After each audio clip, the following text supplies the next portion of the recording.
হজরত হাসান ও হুসাইন রাদিয়াল্লাহ তাআলা আনহু যখন গোসল করার জন্য চলে গেলেন, ওই সময় হজরত ফাতেমা রাদিয়াল্লাহ তাআলা আনহা 2 রাকাত সালাত আদায় করলেন এবং আল্লাহর কাছে দোয়া করে বললেন, ওগো আল্লাহ, তুমি গফুরুর রহিম, রহমান রহিম। আমার কলিজার টুকরা 2 সন্তানের দুঃখ আমি সইতে পারি না। আমি যদি আজ তাদের নতুন জামা দিতে না পারি, তাহলে তারা বলবে রাসূলের মেয়ে হয়ে মিথ্যা বলছে। দয়া করে মেহেরবানি করে আমার সম্মান রক্ষা করো। হে আল্লাহ, তাদের 2টো জামার ব্যবস্থা করে দিন। এই দোয়া করার সাথে সাথেই হজরত জিবরাইল আলাইহিস সালাম দর্জিসে 2টি জামা নিয়ে হজরত হাসান হোসাইনের কাছে হাজির হলেন এবং বললেন, এই নাও তোমাদের ঈদের নতুন জামা, তোমার মা তোমাদের জন্য জামা নিয়ে আসতে বলেছে।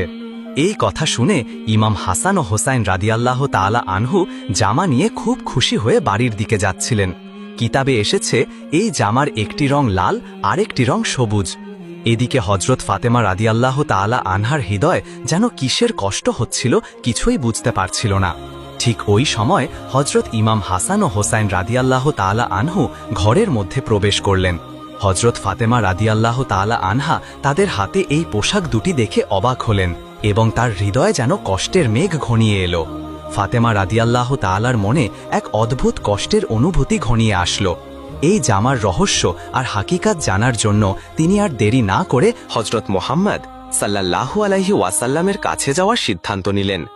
অন্যদিকে হজরত জিবরাইল আলাইহিস সালাম হজরত মুহাম্মদ সাল্লাল্লাহু আলাইহি ওয়াসাল্লামের কাছে হাজির হয়ে বললেন, হে আল্লাহর রাসূল, তোমার নয়নের মণি মা ফাতেমা 2টি জামার হকিকত জানার জন্য তোমার এখানে আসছে।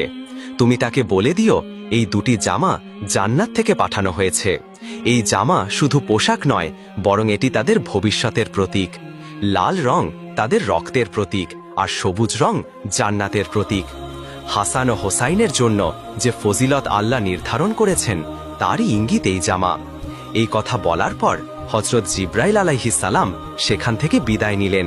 ঠিক ওই সময় হজরত ফাতেমা রাদিয়াল্লাহ তাআলা আনহা ঘরের মধ্যে প্রবেশ করলেন। তখন রাসূল সাল্লাল্লাহু আলাইহি ওয়াসাল্লামের চোখে পানি এসে গেল।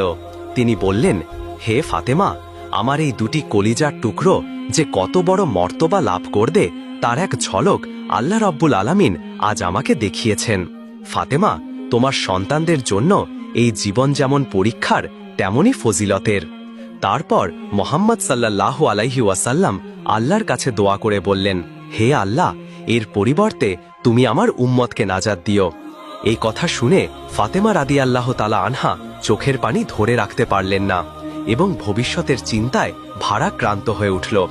এইভাবে বছরের পর